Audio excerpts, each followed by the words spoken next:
येरवड्यातील खुला कारागृहात जन्मठेपेची शिक्षा भोगणारा कैदी पसार झाला।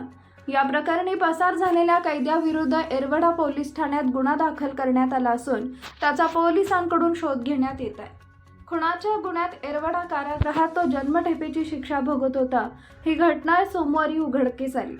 राजू पंढरीनाथ दुसाणे वय वर्ष 43, मुक्काम पोस्ट महालगाव, तालुका वैजापूर, छत्रपती संभाजीनगर असं पळून गेलेल्या कैद्याचं नाव आहे। तुरुंग पोलीस शिपाई अविनाश पवार यांनी या प्रकरणी तक्रार दिली आहे। त्यानुसार येरवडा पोलीस ठाण्यात गुन्हा दाखल करण्यात आलाय।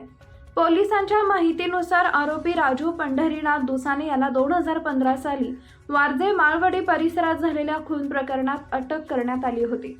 खून प्रकरणात त्याला फेब्रुवारी 2021 मध्ये अतिरिक्त सत्र न्यायालयाने जन्मठेपेची शिक्षा सुनावली होती। तेव्हापासून तो येरवडा कारागृहात होता। 19 ऑगस्ट रोजी सायंकाळी नेहमीप्रमाणे येरवडा कारागृहातील कैदी मोजले जात होते। यावेळी एक कैदी कमी असल्याचं लक्षात आले। माहिती घेतली असता राजू दुसाणे हा नसल्याचं लक्षात आले, मात्र तो कुठेही आढळला नाही। आज अखेर कैदी क्रमांक 1056 राजू दुसाणे हा शिक्षा भोगत असताना खुल्या कारागृहातून पळून गेल्याचं निदर्शनास आले। अधिक तपास सहाय्यक पोलीस निरीक्षक जायभाय करत आहेत।